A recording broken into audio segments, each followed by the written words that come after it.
there is a world where you could figure this problem out. Like there is a reason why it can't happen, and it's not because it's impossible. You can choose how you will or why you can't. The ecosystem of marketing, you could trademark that if you want. I'll let you have it. Thank you. You're listening to the Roofr Report, the ultimate podcast for roofing professionals, business owners, and entrepreneurs. Get insider access and hear about the highs, lows, and tales of triumphs from thriving business owners. Brought to you by Roofr, hosted by Pete McKendrick. What's up, everybody? Welcome back to the Roofr Report. I'm your host, Pete McKendrick, and today I have a special guest with me. It's been a little bit since he's been on with us, but this is probably, we've had a handful of these. We've done a handful together, us on your show, you on ours. So welcome the marketing guru of the roofing space, Michael Stearns. Everybody's a guru these days. Well, thank you for the formal intro, Pete. It's always a pleasure to kick some stuff around with you, whether it's on my show, yours, or anywhere else for that matter. Love seeing you in person. It was great to see you at IRE. It's been a minute though. Yeah, it's been a long time since we've been in the same place. So yeah, I don't hit the road as much as I used to. I think a couple of years ago we did like 30 something events in 1 year. So it's been a while. I don't get out as much as I used to. So it was good to see you and get to sit down and chat. But excited to have you on the podcast today for our folks listening and dive into a little bit of stuff. So for the people that don't maybe know what you guys do or aren't familiar with Ascend, possibly, we get a lot of new businesses here at Roofr, so maybe they haven't heard of you guys. Give them the lowdown on Ascend. Yeah, so we do custom websites. We do SEO/GEO, AEO, AIO, whatever the acronym is you want to use to be found on LLMs when people are searching. And then we do Google Ads, right? So outside of that, like for a lot of the younger companies that reach out to us, I personally do consulting with them, help them set up frameworks. I know that you're a big process guy, Pete. Work in some processes and automations and things like that to help set them up for success and give them objective advice as far as like, hey, if you're at 500,000, it's not always pay a marketing agency a bunch of money, because a lot of the times what happens is people fall into the trap like, I don't know marketing, so I need to pay an agency. So then they hire an agency that for $300 a month will get you ranked page 1 in 60 days. Then they get burnt, right? And now they're carrying around this negative energy into their next relationship and their next relationship. And it turns into this vicious cycle when realistically you need somebody to teach you some things fundamentally about marketing and advertising, where you should be putting your money. Because as you grow your business, where you put your money usually changes, right? I'm not going to tell somebody that's at $300,000 in revenue to go buy 12 billboards. If you're doing 7 million, it's a different conversation, right? So when you're at 300,000, you might buy advertising and branding on a park bench or a bus shelter. Like, Brock McClellan, like that's what he did, right? Brock is now very successful 5 years later, but you start somewhere, right? And it's kind of hard to find somebody to give you that objective advice. And the great thing about AI is like we have all this information. The shitty thing about AI and even Google before AI is like there's so much information you don't know what to trust. So a lot of younger companies will come to us for strategic guidance as far as like, hey, how do we move forward in a way like our goal is to get to 6 million in 3 years? How do we make that happen? I like it. Yeah, I think that it's obviously for a new company, it's kind of a treacherous slope. And especially if you don't understand marketing, right? To get out there and try to figure out where in the heck am I going to find some leads? Like we see companies all day long. It's like, hey, I'm just looking to get some leads. Like, I don't really care where they come from. Right. And you don't necessarily at that point have that referral base built up that a lot of these more established companies are able to rely on, especially, this season is a perfect example of that. It's been, here we are in June. It's been fairly quiet. Like it's been a fairly quiet start to roofing. I think probably one of the more quiet starts I can remember, in my time in the industry. It doesn't seem like there's a whole lot going on, And so, obviously, I think companies are busy, some of them, and, but, how do you produce leads in a time like this, especially if I'm new, right? And I'm not established and I don't have that referral base. And so it can definitely be overwhelming. So nice that you guys are doing that. I know you guys have always done that. You do, some audit stuff for them and kind of guide them down the right path here. So, if you guys haven't heard of Ascend or haven't talked to Mike, definitely take advantage of that and get some guidance and get pointed in the right direction, at least, so you can get started down the right path with marketing. Because like Mike said, there's been a lot of bad press around marketing in the roofing space in the past. And rightly so. Yeah, so. Like it's justifiable. Like, and it's just like any other industry. It could be roofing, marketing, surgeons. I recently, divorce attorneys. No, I'm kidding. Yeah. Kind of. But like there's really few that are very good and care enough to be great at what they do, right? And then there's kind of everyone else, and like they misrepresent what they know, or they just they know they don't care enough, and like there's the field, right? And you don't want to get stuck in the field, right? So I'll tell you though, and it's been encouraging because in the last few months I've seen it more than I ever have in my career, is people being willing to do things that they solve problems through time, energy, management, and attention. So time, energy, attention, and management that they otherwise would try to pay their way out of, that aren't money problems. So you can't throw money at it to fix it, right? So things like network marketing, like building strategic partnerships and alliances in the community with other contractors, things like that. Like I've had more people do that in the last few months than I have in the last few years combined. I would say it was probably across the board, like across the US last year, Q4, especially from Thanksgiving to the new year, was fucking abysmal, right? Yeah. Yeah. Listen, and sometimes, we don't know what we got till it's gone, right? So nobody's jumping out of their chair to focus on these tedious things that take time to manifest and don't fit cleanly into a spreadsheet and require a bunch of attention when everyone's in the street getting fat, right? Like everyone's got, all our sales reps got lead, gross profit look good, top line revenue, bottom line, man. Flowing. Yeah. For whatever reason, like, and it's fine, right? Like that is not the time that people are going to be gung ho about like, how do I create more opportunities? Even though it would be beneficial, because the wrong time to start is when you need it the most, right? Like, because anyone who's been in business, done sales, like, it takes time. You can't develop a meaningful relationship like this and expect to flip a switch and now you're going to get a ton of leads. But if you spend 3 to 6 months building these relationships, going out of your way to help people, prove value in the community, serve other people, like it will come back to you, right? And if you do that consistently, and your sales rep does that consistently, and your other 5 sales reps do that consistently, next time the market compresses, whether it's an election, whether it's just a poor economic outlook and consumer confidence is low and they don't want to spend money, if you go from closing 40% of your job or your prospects to 25%, it's a lot more palatable if your cost per acquired customer is 0 versus $1,500, right?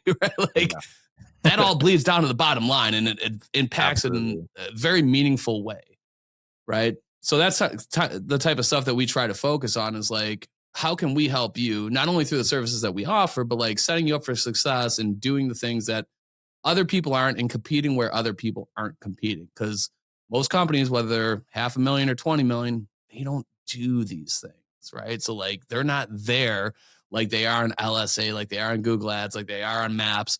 Like you're competing where they're not, and by virtue of that, you're going to have an easier time gaining market share through those venues or those channels, right? Yeah. Let's talk a bit. You touched on it right there, and it's one of my biggest pet peeves, I guess, when you're talking about marketing with contractors, is the cost of acquisition, right? How many contractors come to you and have absolutely no clue of maybe even what that means, I guess. And so, or how to calculate it, maybe even, right? So it's like, so let's dive into it a little bit for them here, especially for if you're a new guy, like maybe I'm first year. I mean, I talked to a guy yesterday that was about 2 years in. He's done a really good job of developing a referral partner network that is really what's feeding him the majority of his leads in a very competitive space where he's at. But, and he's leaning heavy into that. So he hasn't had to really shell out a lot of money on marketing. So he's smart in that aspect. But talk a little bit about, for a guy like that, maybe I'm first year, second year in business is doing okay.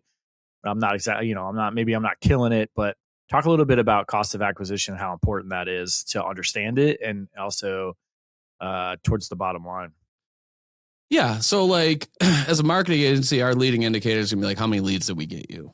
Right. And that's not because we want to know how many leads we got you. We want to be able to show you like something meaningful, like this is what we did for what you paid us. Right. Yeah. But that tells part of the story.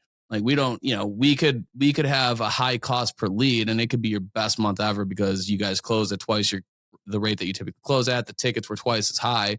So it's a part of the story, but the more meaningful part of the story is on the contractor side, right? So like how much revenue came off of what you spent, right? So if you spend $10,000 and you do $100,000 in revenue, you're getting a 10-to-1 on what you're spending, top line wise, right? Which is good.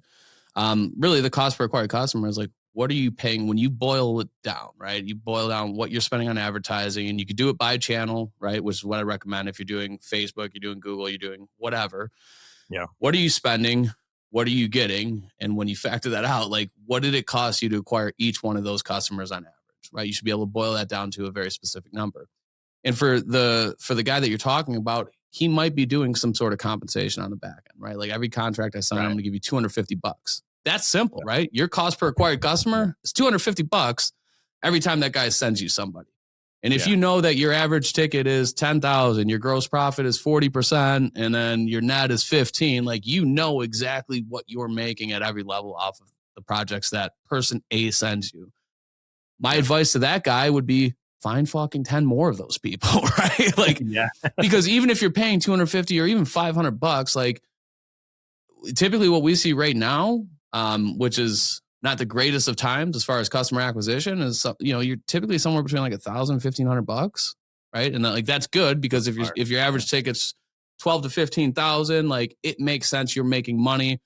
And then take it a step further. If you're canvassing those areas where you got projects, you should be able to land one more person for every 2 projects you do, right? If you knock 15, 20 doors, even if you didn't, neighbors walk up to you, whatever. But like now your marketing budget goes 50% further. But like I'm huge on those referral relationships. So I break it out into there's 2 types of people that you've got referral relationships with. There's power partners, there's tag team trades. So tag team trades, vertically adjacent contractors selling your target market different things at the same or different times. If you're a roofer, it's HVAC, it's plumbing, it's electrical, it's landscape, it's pool contractors. Like don't sleep on the landscape and pool maintenance companies either. Because the thing about them, they're low ticket, but they've got very frequent contact with your prospective market, right? Like my pool maintenance guy was there yesterday. I'm like, dude, why is my pool still fucking cloudy? He's like, Mr. Stearns, we're taking care of it. This is what happened.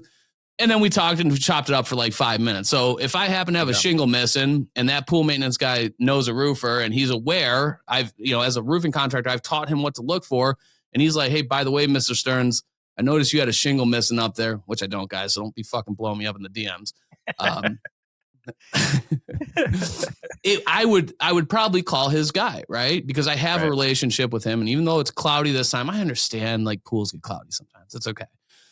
Overall, we've got a great relationship because of the frequency of interaction that we have. HVAC, plumbing, electrical, like those are great opportunities too, because if you've got a good company and they've got 5 sales reps and they're, seeing 1,000 people a year, how many times are they going to go to a house and it's going to be obvious when they walk to the basement, there's a stain on the ceiling, there's a shingle laying in the yard. There's just a whole section of shingles missing, right? And if they know what to look for, because you've taught them, they know what they stand to gain by referring business to you. And you can do the same for them. Like, why wouldn't you do that? Yeah, it's crazy. It's actually super smart. I used to own a landscaping business a number of years ago. And, we're probably in more frequent contact than any other contractor, right? To the point that I actually added an aspect to our business where we became property managers. We had a lot of people that were, it was in Florida. We had a lot of people who it was their second home. And they would actually ask us all the time, hey, can you keep an eye on this? Can you talk to my pool guy when he comes this week and, ask him to do this, hey, keep an eye on, go in the house and flush all the toilets for me, whatever the case may be. Right. Yeah. And so we actually added an aspect to our business that was more or less like property management, where we would, because we were there so much, we were the ones who coordinated all the trades. If they had a contractor coming, it was someone from my team that would go there and meet the contractor and be the liaison. And so, yeah, that's a super smart, right? Like the landscapers, like you said, don't sleep on those guys because they're there probably weekly, for most of the season, depending on where you live. They could be there. I mean, we were there 50 months, 50 weeks out of the year. We were there every week, so, Florida. But yeah, I mean, those guys are a great resource and they usually have a fairly decent relationship. Like you said, they're going to talk to the customer when they see them. They're probably seeing that customer at least once a week, maybe once every 2 weeks. Right. So yeah, they could. That's a huge untapped resource right there. And then for the guys that are like, well, we focus on higher end homes and we do fine, perfect. Don't go find the company that's doing cutting and maintenance. Find the companies doing hardscapes, water features. Go on LSA. So see who's got a good reputation and a lot of reviews. Reach out to them because they're dropping 40 grand on a water feature or a fucking outdoor kitchen, right? Like they could probably afford to buy a roof if they need it, right? So, it's a great referral relationship.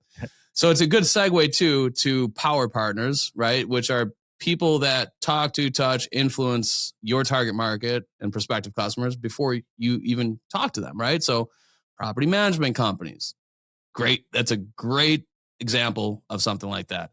Insurance agents, home inspectors, right? Like real estate agents. I mean, people call it real estate agents all the time. Like, oh, I need a plumber because the house you sold me, the plumbing's all fucked up. You got anyone? Yeah. Which is crazy, right? Kind of, but like they do leverage them as a resource, right? So if you don't come for me in the comments. Oh, all the real estate agents, they call us out to do free inspections on homes that aren't even under contract. Figure out a process, charge them for an inspection, send them to the Roofr instant quote if they want a ballpark estimate. So you don't have to expend any energy in going out there. Yeah, we got this great tool that we use for these situations. You can get a rough idea.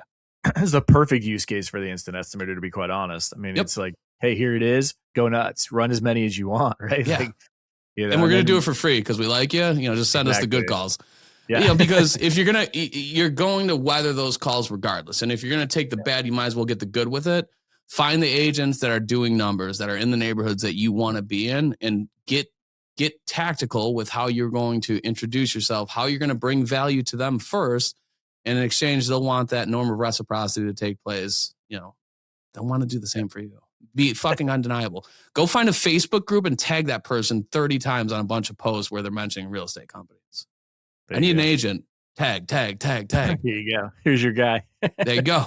Easy money. No, and I think that the most important part about this piece that you're talking about is, I think traditionally when people think referrals, they think, oh, I got to leverage a customer, a past customer or a present customer to potentially recommend their neighbors, their friends, things like that. And you haven't mentioned a customer at all in any of this, right? Like your power referral guys, your trades, like all these people are not related to your customer base at all. No. Right. And so, so I think that that's a different view, a different take than people traditionally think of when they think of, a referral, right? I think traditionally they're just like, yeah, I'm going to get a referral from the guy whose house I'm roofing right now. Right. That's why I'm here, Pete. I know. That's why you bring that. But it's not this or that, it's this and that, right? So like we've got clients where like, when they get through their conversation about how everything went, they're doing their QA walkthrough, and it's like, hey, who are 3 people that could benefit from our service now? And they get that list, right? That's great. Like, and you shouldn't not do that in lieu of having your tag team trades, your power partners, going to BNI, going to Chamber of Commerce events, going to local community events. Like, do all of it. Because that's what's going to fortify your business and give you the highest net profit possible. Yeah, and I think that that's a huge mistake that's made, especially early on, is people tend to try to leverage one marketing over another, right? It's like I'm going to put all my eggs in one basket type of thing, rather than, like you're saying, like just take advantage of all of it, right? And let leads flow from all of it together, right? And create this whole ecosystem of marketing.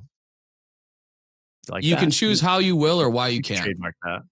The ecosystem of marketing. You could trademark that if you want. I'll let you have it. Appreciate it. Thank you. I'm going to get to it. I'll get the attorney on it right away. Yeah. You can choose how you can or why you can't, right? And a lot of people, especially when it involves time, energy, awareness, management, like these things, they choose to talk about why they can't. I'm already doing this and that. I'm already, my guys, okay, well, maybe you don't got the right guys in the right seat. Like, okay. And that's fine. Just like we're going to call a spade here. And like, that's what's happening, because there is a world where you could figure this problem out. Like there is a reason why it can't happen. And it's not because it's impossible. Yeah. So if you guys want hard truths, come see your boy, because I'm not going to sugarcoat it for you. Yeah. I used to love that when I worked, the former place I worked, when I would train contractors and they would say like, oh, my sales guys will never use this, or I can't trust them to use it. And I'm like, well, then you got the wrong guys, right? Like if you can't even convince them to put some stuff into your CRM, then I don't know what to tell you. Like you probably need to look for some better people, Yeah, dude. And I've worked with people where it's like, when things are great, like we tolerate these things, right? Right.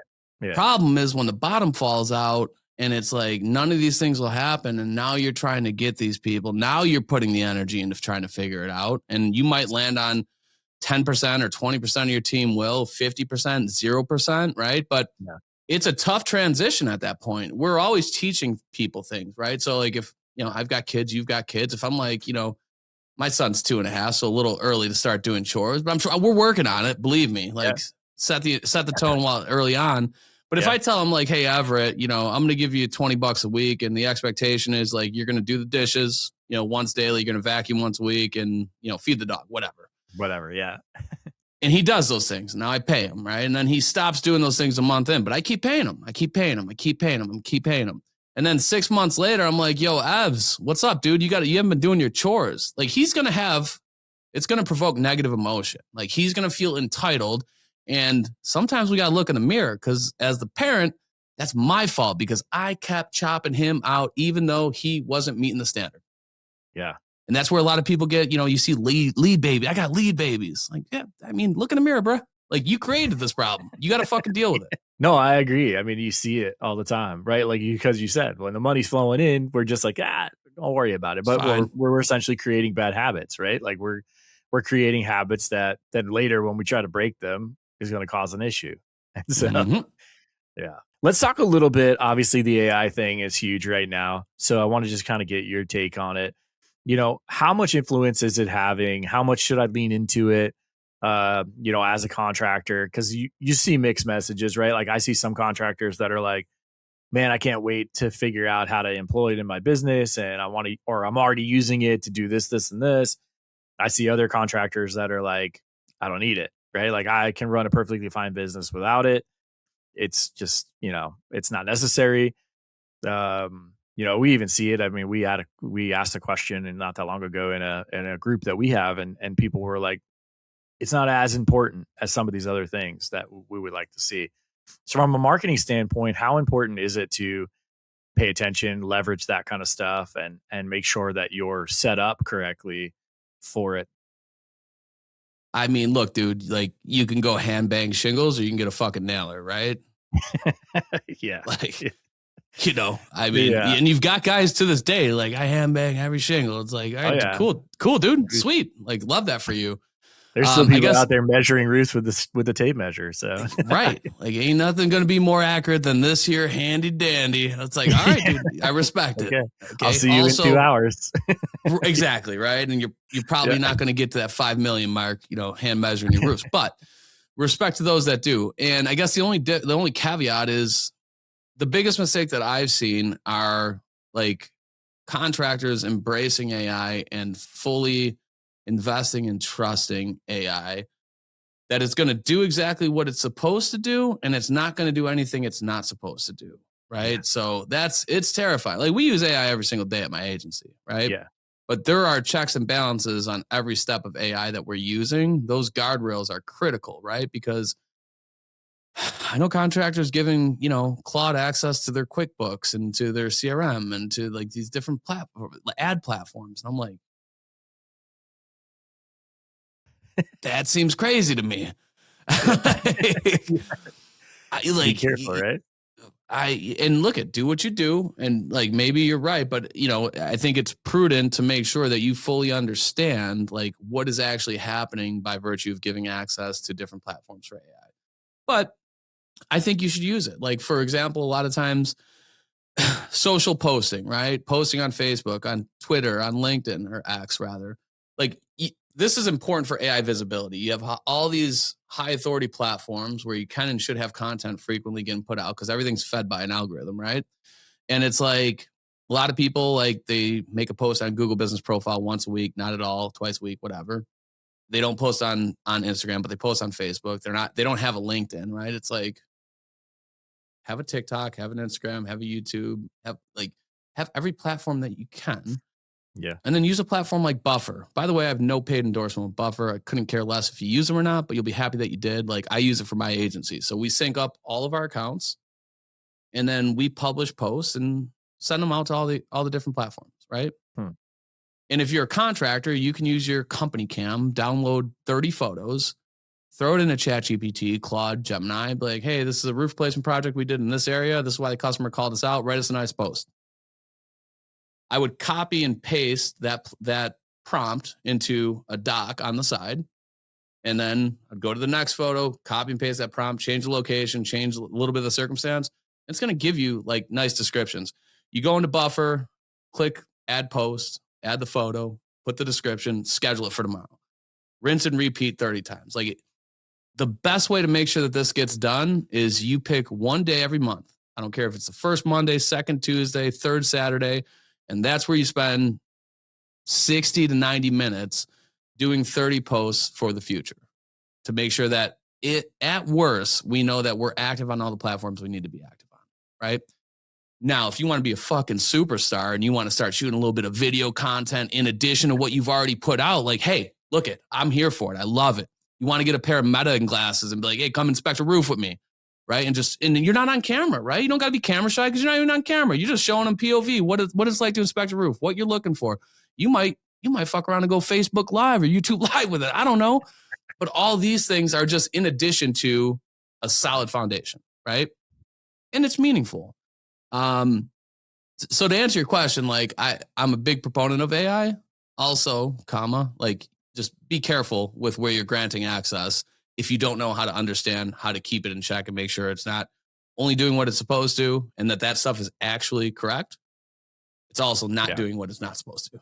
I have one question for you, and this is something that I find very interesting. Is if I go in, right, like if I go into Google right now and I ask roofers near me, it's going to give me pages of results, right? I'm going to get 3 pages, let's say, of roofers that are in my area. Some of them probably not even really super close that are just came up, right, because they service it or whatever.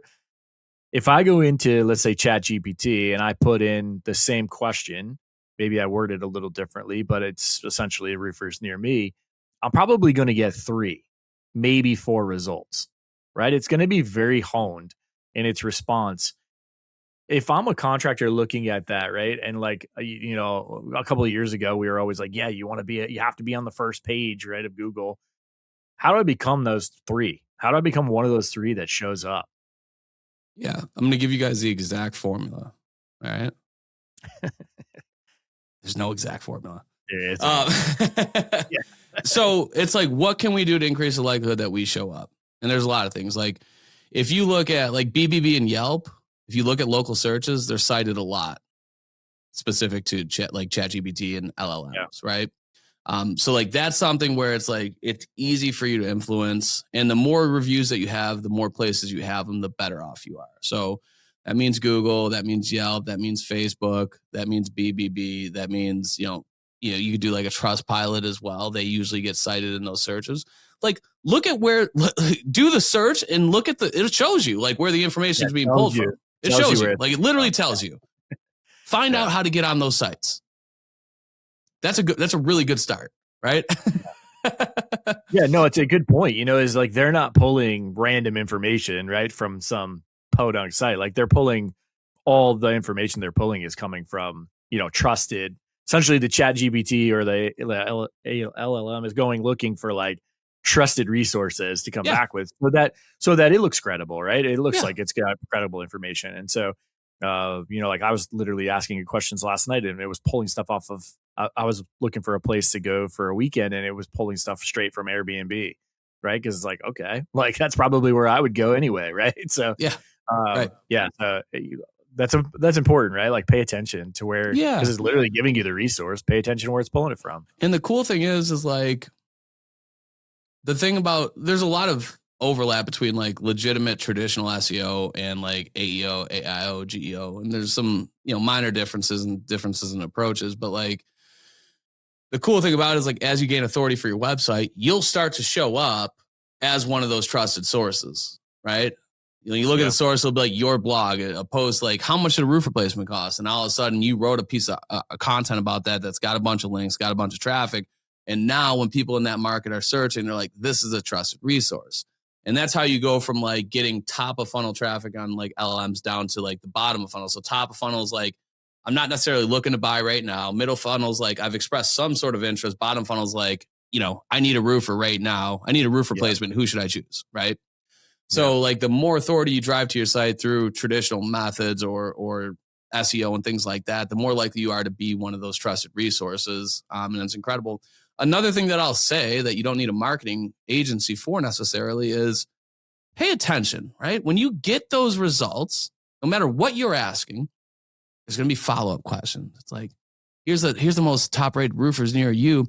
Are you looking for a repair? Are you looking for a replacement? Do you have storm damage? Just let me know and we'll find you the right fit, right? Yeah. And then you'll be like, hey, I got storm damage. It's like, bam, here's your 3 contractors. What kind of storm damage do you have, Pete? Is it hail? Is it wind? Is there water? Is there an active leak? Pay attention to the follow-up questions, right? Because let's say you're using AI to write some content on your website. Future topic. And you want to show up. Well, what is it at? What are the follow-up questions? Cool. Put some FAQs on your website. Make those your next articles, right? Like my forecast for LLMs will be they will get more cloak and dagger about this as time goes on. Once they're in the process and they've done a good job of making this something that people can't live without, right? Same thing that, Yahoo did, Bing, Google, every fucking platform that's trying to monetize eyeballs. Yeah. Once they make it something you can't live without, now they start running ads. ChatGPT has started that, right? Now they're going to charge people for exposure that want exposure. Then they're going to be less transparent about what, where attribution, about how things are working, because they already got the buy-in that they need to know that there's so much pain associated with you not coming back to their platform. You're not going to risk not doing that. You're going to come regardless if they show the sources or not. So that's my prediction. And while they're giving you that information, use it to your advantage. Yeah, no, I agree. I think it's super smart. Right? They literally give you the content in the follow-up questions, more or less. Yeah, I've thought the same thing. It's like, hey, you could totally leverage this, right? Like it's essentially narrowing the scope for you, so you could, take advantage of it. What are some of the things, like you mentioned blogs, like writing some blog content for your website? What are some things that can help me from that, from that side of things? What should I be adding? Should I be putting, is it more important to be posting video? Is it more important to, be on YouTube? Is there a source specifically that's important? Like it's all of it, dude. It's all of it. People aren't going to like the answer, but it's all of it, dude. Like, especially social content, it was never indexed. And what index means, like for Google, for instance, they have an entire index and you could write a piece of content using ChatGPT, publish it. You go into Search Console and you go under like indexing and you'll see index, not index, crawl, but not index. You'll see a bunch of different things. And if that's not under index and it's under crawl, but not index, for instance, that's anywhere on Google, right? So it's on your website, but it doesn't exist on the search engine as a result. So it's never going to improve what's not there. So, you got the nicest car in the world, but it's parked in the garage doors closed. None of your neighbors know you got it, never seen you drive it. They think you're full of shit when you tell them that you got it, right? So don't be that guy or gal. So, one is content, right? So all content, your service area content, your service page content, your about us. One of the biggest things like that Google and LLMs kind of follow Google as far as like determining who they're going to position where with some nuance, but like EEAT, so experience, expertise, authoritativeness, and trust. Like that's kind of their holy grail as far as who gets what position. One of the things last year that became disproportionately more important is like who's writing your content, right? So instead of like having author Pete, have a section at the bottom of your blog post, author Pete McKendrick, 20 years of service in the service industry, specializing in X, Y, and Z. GAF, President's Club winner, 3 times over, 1 star. Like, give them as much information as far as why your opinion should matter as possible, right? Link your content, right? So think of what we talked about: top of funnel, middle funnel, bottom funnel. Those are going to be 3 different pieces. They should be more, but for the sake of this conversation, let's say that's 3 different pieces. How do I hire a contractor? Maybe the middle funnel is in the first piece of content you're talking about. How do I hire a roofing contractor? Make sure they're licensed, make sure they're insured, talk about their warranties, What is their pricing? What kind of manufacturers do they use? All the different things, right? All the things to consider. Maybe in the middle funnel, it's like, hey, the difference between when buying a roof, the difference between workmanship and craftsmanship warranty, right? 3 things you must know. Things like installation being done not to manufacturer specifications going to void that workmanship warranty, right? Like you come out, think you're good, you're not good. Things like, hey, if they have a workmanship warranty, make sure they've been around, because if they disappear, like fucking see you later, it doesn't matter. Like it's worth nothing. And then bottom funnel content, like,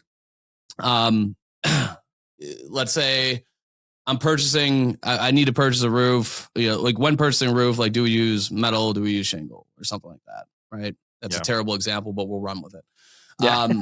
So you've got these 3 different pieces of content. Like within each one of those pieces of content, you're going to mention keywords that are relevant.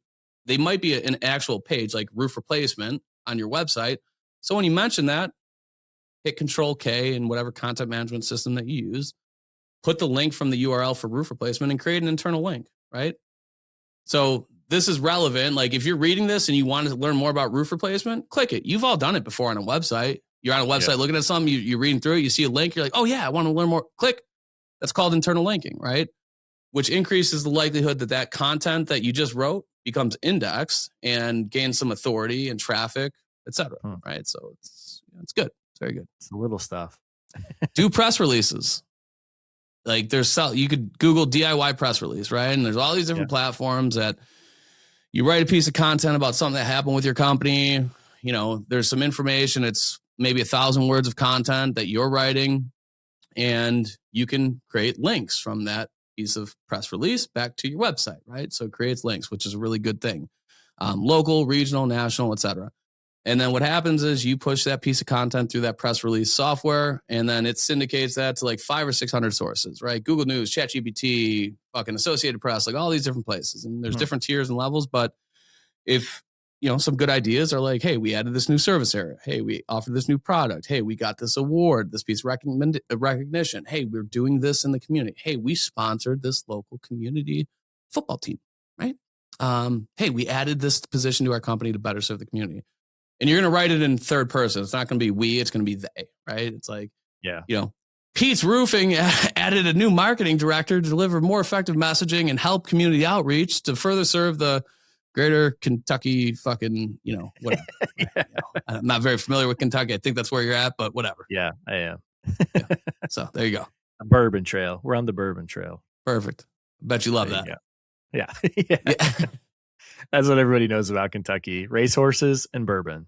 So I know the first one and the second one. Yeah, you're right. Spot on. As we wrap up here, I want to get your take. Obviously, kind of a unique situation. Like I said, kind of a slow start to this season. What's kind of your prediction here going into the rest of the year? What do you think? Some of the things may be happening in roofing. How's the industry changing a bit? I think this is a very interesting year because we are, like you said, Q4 was kind of down. Q1 didn't really help a whole lot, right, to change the trajectory of that. So what's kind of your take on where the industry's heading? I think the people that are losing will have a higher likelihood of losing longer, and the people that are winning are going to get disproportionate larger wins. It comes down to like, what are you willing to do to change the outcome without regards to the circumstances that are present? So like, yes, I know you got another fucking letter of increase from your manufacturer or your supplier, right? Like everyone did, right? I see it on Facebook all the time. Another increase. Another one.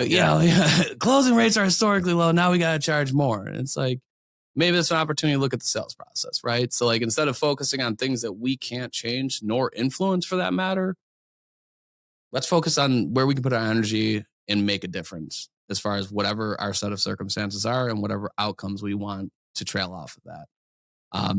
And if you do that, like if listen, life gives you lemons, you make lemonade. Okay. Now, listen, that's a beautiful thing about capitalism. Like, not every year is going to be your best year. Like, right. We run Google ads. Like, we had a call with a client recently. He's like, dude, this month is awful. It's like, the thing about your best month is like the other side of that is the worst month, right? And not every month is going to be your best month. Otherwise, it wouldn't be your best month, right? Like, and we're very upfront about that and forthright. Like when we start a campaign, like there's ebbs and flows to this shit. There's things outside of a sense control that are going to manifest to a higher cost per lead, higher cost per acquisition. Like, you got to be okay with that. Good news is, here's what we're doing to fix it, right? So look, if it doesn't end up being your best year, like, can you walk into 2027 knowing that you spent all the time, energy, attention that you had on controlling things that you could to make sure that you close 2026 out as strong as you could, and you set your team up for success in 2027? Yeah. The conversation I had yesterday with the roofer, I think he's like right at about 2 years in to his business, and he's been fairly successful, and he's doing some really good things. And the biggest takeaway for me from that conversation was the things that he kept mentioning were things that he kept talking about, how his process is built around controlling his costs. Right? It wasn't about how many leads I'm getting and how profitable my jobs are and what my profit margin is. It was all about, like, okay, this is how I'm controlling my costs on every job.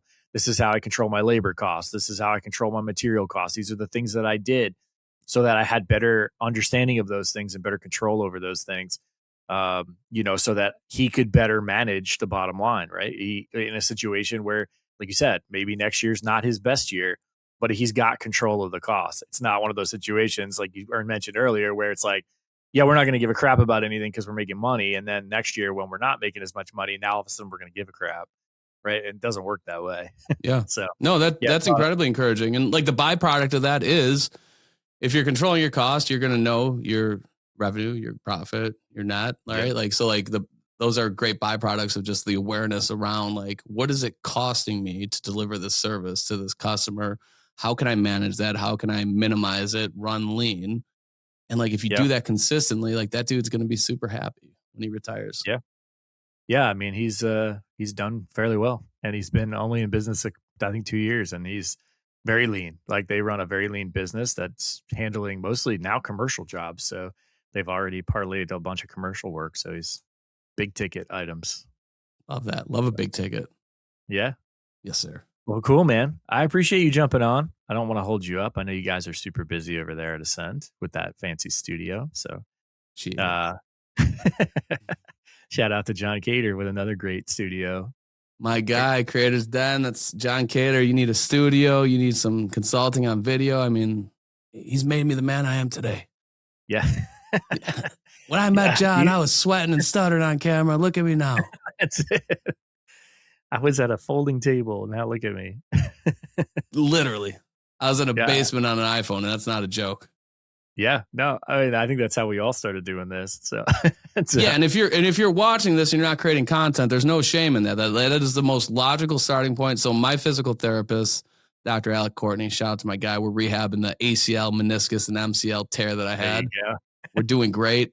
But he reached out to me. He's like, "Yo, what kind of camera and shit do I need to if a PT wanted to start doing content, what kind of camera would I need?" I'm like, "Dude, you take that fucking iPhone out of your pocket. I'm gonna send you a link to these DJI mics. They're $200. Like, they're great. Like, that's all you need. Yeah. You need that and a can-do attitude. All right.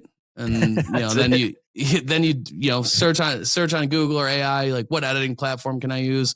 Or find somebody overseas that can help you out for $5 an hour, whatever. Don't care. Yeah. Or do it yourself. Like, if you like editing, that's fine too. And just, you edit up a little content, like, get it out, shoot as much content as you can. Like, if you're posting that stuff on Facebook, on Instagram, on YouTube, on TikTok, like, eventually more people will know you, right? And if you want people to buy from you, they got to know you exist, right? And then they got to like you and trust you. And if you're doing content and you're consistently getting the reps, and you'll get better and better and better, and more people will be like, when they come to make the decision, whether it's tomorrow or a year from now, that they're going to search for a roofer, they're going to feel crazy not entertaining you as at least one of the options if you've done your job right. And that's what we want to create for everyone in our market. Show them as much as they can, to where, like, when they get to their decision, how can I make them feel stupid for not at least giving me the opportunity to earn their business? Well, and I love your advice earlier of take some time, set some time apart and just create content, right? Like you said, maybe it's 60 minutes out of your week, maybe it's 90 minutes out of your week, whatever it is. And then you can always still do content throughout the week, but sit down, make a concentrated effort. Because I think too many times people are just like, oh, I don't want to do content. Then I got to post every day. And it becomes this labor intensive thing. And it's like, not really. No, you don't. Like, you can build it all ahead of time. right? And then just disperse it. I mean, that's one way to ensure that you don't get consistent content is to tell yourself you're going to go in every day and to start plan posting. on doing it's it just every not, day. I'm telling you right now, I've seen it 1,000+ times. It's just not going to fucking happen. Absolutely. Yeah. Yeah. Yeah. You're not going to stay consistent doing it that way. Nope. Well, awesome, man. I appreciate you jumping on. This has been all great stuff. Hopefully you guys got some good nuggets out of this one. Mike's always got some great stuff when he comes on with this stuff. So yeah, I mean, if you guys need help with your marketing or you just want to kind of chop it up and see, where you go next, Mike and his team are great guys to talk to, and sure they're willing to jump on a call. How to get in touch with you, Mike, if they want to reach out? You could slide in the DMs on Facebook, Michael Stearns, Stearns. You can go to www.ascenddigitalexperts.com, submit a form. You can find us on YouTube. We just, we're eking towards 20,000 subscribers. We're like 17.5 right now. So we've been putting in the work for about 4 years, and we were stuck. The highest we were was like 2,800 in the last 2 months. We've climbed. So we're looking to continue to ascend. There you go, so to speak. Well, you can find us on TikTok, LinkedIn. I mean, search on Cloud. Guy called me from Kansas. You're everywhere. Guy called me from Kansas City a week ago. He's like, dude, I put a very specific prompt in the Cloud, and 2 people came up. You were one of them, so I had to talk to you. Nice. I was like, dude, I'm like, you can't see me right now, but I'm blushing. I'm so flattered. I just thought you should know that. Yeah. But any of those places, always willing to have an intro call, see, if it's a good fit, how we can help, and then, see what the future holds from there. Dude, appreciate you and the team at Roofr. You guys are great. You're one of few people we consistently endorse, and look forward to the next time I see you, whether that's virtually or in person, sir. Hopefully we'll catch up at an event here soon. All right, homie. Talk soon. All right, man. For everybody listening, I appreciate you guys jumping on and listening to the Roofr Report. If you have not listened to some of our other episodes, be sure to check those out at all of your likely suspects where you would normally listen to podcasts. Also on our YouTube, we have a nice YouTube running now too, as well as the Roofr website. You can access all of our masterclass and podcast. And so until next time, guys, I appreciate everybody listening. Hey, everybody. Thank you for listening. Check us out next time on the Roofr podcast. But until then, be sure to like us, subscribe to us, and check out all our other episodes on YouTube and Spotify.